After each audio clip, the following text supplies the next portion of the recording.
When it comes to sales, objections are an inevitable part of the game. And, as you've likely experienced, there are a lot of different ways people can say no. But while every objection is unique, there are some common themes. Pay close attention, and you'll notice that most objections are one of several types. So, what are those objection types, and how can you move past them? The first objection type is price. You might hear someone say, I can find something cheaper, or this isn't within my budget.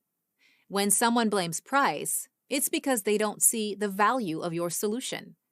To overcome this objection, highlight the long-term savings of your product or service. Explain how a purchase today leads to savings tomorrow. Also, break down the cost into smaller amounts so that your prospect can see why the price is what it is.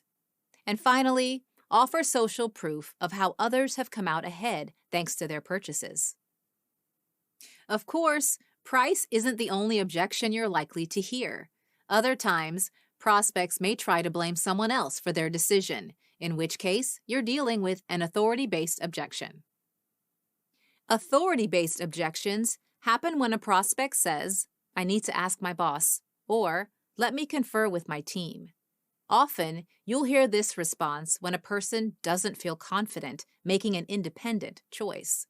To salvage the situation, keep the process moving forward by asking to set up a joint meeting for another time.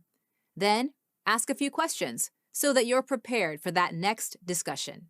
For example, you might ask, is there anything else you need to know? Or, if you had complete decision-making freedom, what would you decide? When you're dealing with an authority-based objection, don't challenge your prospect, even if you think they're not being truthful with you. Instead, concentrate on the long game. You might not land the sale today, but you can keep the door open. The third objection on our list is trust.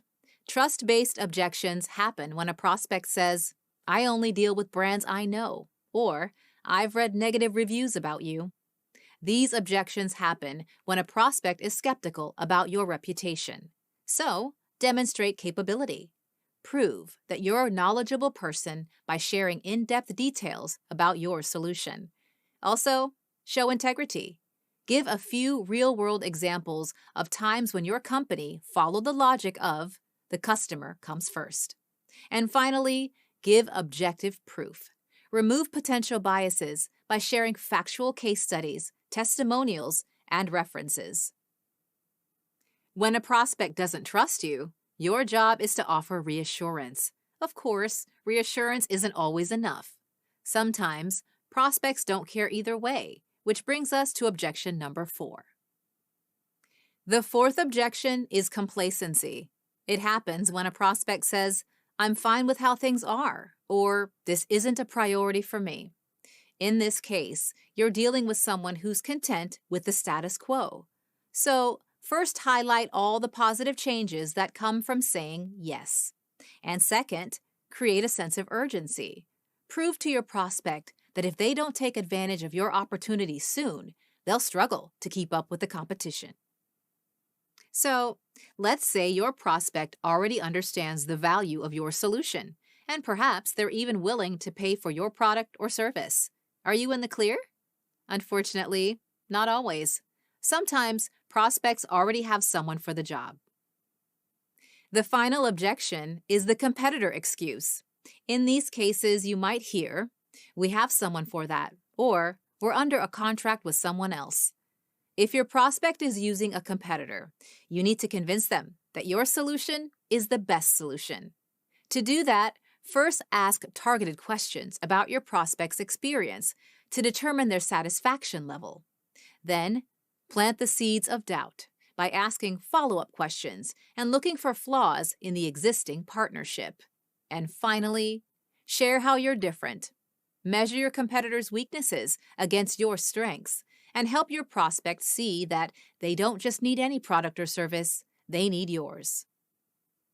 When a prospect shuts us down, it's easy for us to shut down too. But before giving up, take a second and ask yourself, do I recognize this objection? Does it fall into one of these 5 categories? Then, Follow the tips we just covered. Understand the reason for the objection and offer a customized reply. And remember, an objection doesn't always mean no. It's simply an opportunity for you to move the conversation in a new direction.